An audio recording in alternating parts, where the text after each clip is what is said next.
Jésus se rendait dans une ville appelée Naïm. Ses disciples faisaient route avec lui ainsi qu'une grande foule.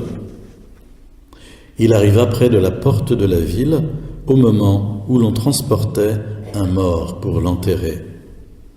C'était un fils unique et sa mère était veuve. Une foule considérable accompagnait cette femme. En la voyant, le Seigneur fut saisi de pitié pour elle et lui dit « Ne pleure pas ». Il s'avança et toucha la civière. Les porteurs s'arrêtèrent et Jésus dit « Jeune homme, je te l'ordonne, lève-toi ». Alors le mort se redressa, s'assit et se mit à parler. Et Jésus le rendit à sa mère. La crainte s'empara de tous, et ils rendaient gloire à Dieu. Un grand prophète s'est levé parmi nous, et Dieu a visité son peuple.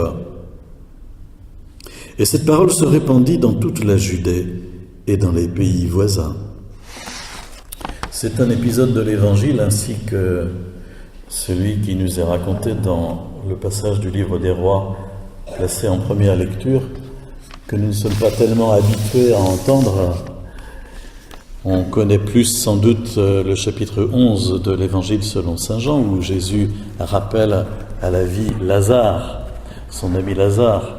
On connaît mieux ce passage de l'Évangile, mais ici, on se trouve en Galilée, au cours des années publiques du ministère de Jésus, et voilà, il va poser un acte de grande compassion en rappelant, en réanimant cet homme qui est mort. On ne nous dit pas si c'était un enfant, un jeune ou un adulte, peut-être un adulte, en tout cas sa maman était veuve et il était son seul soutien au fond, son seul soutien social et financier, économique.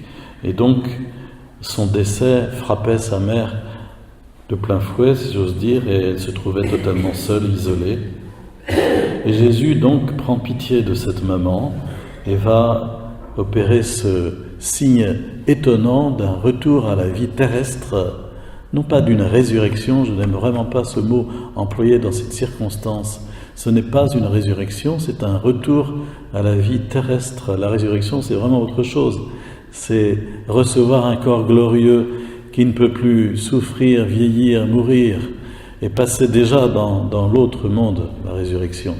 Mais ici, comme pour Lazare, comme pour la petite fille qui avait 12 ans, Jésus va rappeler cet homme à la vie terrestre et le rendre à sa mère. De même, on voit le prophète Élie accomplir un signe identique, déjà quelques siècles avant Jésus, alors qu'il logeait chez une veuve aussi, chez qui d'ailleurs il avait fait un premier signe qui consistait, alors qu'il se trouvait donc en pays étranger, parce qu'il était pourchassé en Israël, et que c'était la famine, donc il n'y avait plus rien à manger. Et si vous connaissez le premier livre des Rois, l'épisode c'est que il a dit à la femme, va me faire cuire un pain. Elle dit, j'ai plus rien. Il dit, mais fais quand même cuire un pain. Et finalement, eh bien, il y a eu de la farine et de l'huile pendant des jours et des jours et des semaines et des mois. Et donc Élie logeait chez cette veuve, et il y a cet épisode tragique où le fils de cette veuve est décédé. Et son premier réflexe a été d'accuser Dieu et d'accuser le prophète, en disant « Mais qu'est-ce que tu es venu faire chez moi puisque mon fils est mort? Est-ce que tu es venu semer la mort ?» C'est ainsi que nous accusons Dieu fréquemment. En tout cas, autour de nous, plein de gens accusent Dieu, soit de ne rien faire, soit en tout cas même d'être pervers et de faire mourir. D'ailleurs, peut-être faudrait que nous-mêmes nous changions nos logiciels à cet effet. Souvent, nous pensons que Dieu fait mourir. Or, Dieu appelle à une autre vie précisément, qui est la vie glorieuse et la vie de la gloire, appelle à une nouvelle naissance. La mort est un passage à une nouvelle naissance en Dieu. Et j'aime pas cette pensée que Dieu fait mourir, parce qu'on a l'impression qu'il est en train de nous tuer. Mais en fait, il nous appelle à la vie glorieuse. Quelquefois c'est long, n'est-ce pas? Les personnes qui sont très très âgées, il y en a beaucoup maintenant, quelquefois disent « mais enfin ça dure ». J'ai une vieille maman de 95 ans qui me dit ça de temps en temps, qui finalement voudrait bien partir au fond. Et voilà, le Seigneur nous appelle à passer dans sa gloire. Alors je ne sais pas ce que nous pouvons tirer de ces deux passages, parce qu'on se trouve affronté à des passages de la Bible ici qui nous semblent ne pas tellement nous concerner. On ne va pas faire des miracles comme ça en rappelant des morts à la vie. Qu'est-ce qu'on peut faire avec cet évangile ? Peut-être modifier effectivement notre façon de regarder la mort et nous dire que Dieu est un Dieu de vie. D'ailleurs, c'est ce qui est très marquant dans la première lecture. Cette veuve dit au prophète Élie, « Maintenant je sais que ta parole est vraie. » Et le prophète Élie lui a dit, « Regarde, ton fils est vivant, ton fils est vivant. » Le souffle de l'enfant revint en lui, il était vivant. Dieu est un Dieu de vie, Dieu donne la vie, Dieu appelle à la vie. Et la parole véridique, c'est une parole qui convoque à la vie, qui provoque la vie, qui porte la vie. Ça, c'est quelque chose qui est particulièrement marquant dans ces passages de l'Évangile. Et puis je pense, la compassion à la fois du prophète Élie et puis de Jésus, la compassion qui est dans le cœur de Dieu. Comme il est dit déjà dans le livre de la sagesse, 2 siècles avant Jésus, Dieu ne prend pas plaisir à la mort. Et Jésus, devant la mort qui nous frappe, est souvent profondément ému et vraiment est prêt à tout pour nous aider et nous faire sortir de la tristesse. Et ici, il accomplit un grand signe, un grand miracle, qui est évidemment particulier, puisqu'à travers cela, il annonce sa propre résurrection, comme il le fera une semaine avant sa passion avec le retour à la vie de Lazare. Il annonce sa propre résurrection, et donc ce n'est pas tous les jours que Jésus va poser ces signes-là, bien sûr, mais en même temps, il nous aide vraiment à être des hommes et des femmes qui doivent annoncer cette résurrection, annoncer cette vie. Souvent, et j'entendais encore ça tout à l'heure à Catéo, pendant mon petit déjeuner, souvent nous disons que Dieu a envoyé son Fils mourir sur la croix pour nous sauver. Dieu a envoyé son Fils mourir pour nous sauver. Mais mourir et ressusciter pour nous sauver. Et ressusciter, car Jésus, effectivement, a porté sur lui notre péché, il est mort pour nous, mais il est ressuscité pour nous. Et il nous invite à vivre éternellement dans la gloire de Dieu. Dieu est un Dieu de vie. Et pour terminer, peut-être je voudrais souligner comment, dans la seconde lecture, qui n'a rien à voir avec les deux autres, et qui nous est proposée aujourd'hui, Paul se présente aussi comme un témoin de la vie. Il a fait une expérience, dit-il, extraordinaire, puisque quand il en rend compte aux Galates, il dit, mais au fond, mon évangile, ce n'est pas d'un homme que je l'ai reçu, c'est directement de Dieu. J'ai fait une expérience forte.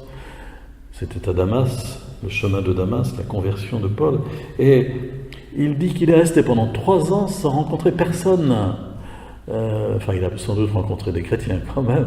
Mais en tout cas, aucun des apôtres de Jésus pendant 3 ans. C'est au bout de 3 ans seulement qu'il est descendu à Jérusalem. Et il dit, j'ai rencontré Pierre pendant 15 jours, mais pas les autres. Puis j'ai rencontré Jacques, le premier responsable de la communauté de Jérusalem, le cousin de Jésus, premier évêque de Jérusalem. Mais voilà, il n'a pas vu les autres. Catéchèse un peu courte pour quelqu'un qui a évangélisé tout le bassin méditerranéen. Et pourtant, le Seigneur est capable, dans une conversion forte, comme ce fut celle de Paul, de donner une telle lumière que cet homme, quelque part, est déjà, on pourrait dire, au top niveau de la foi chrétienne et de ce qu'il a annoncé et ce dont il doit témoigner.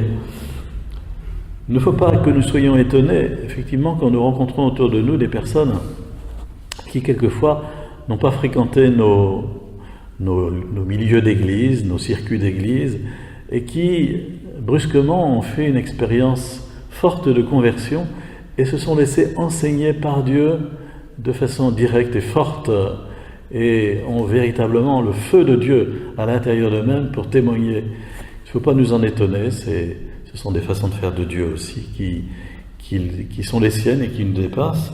Mais en même temps, il est bien clair que cette expérience ensuite doit venir se réinsérer à l'intérieur de la communauté de l'Église, d'une façon ou d'une autre.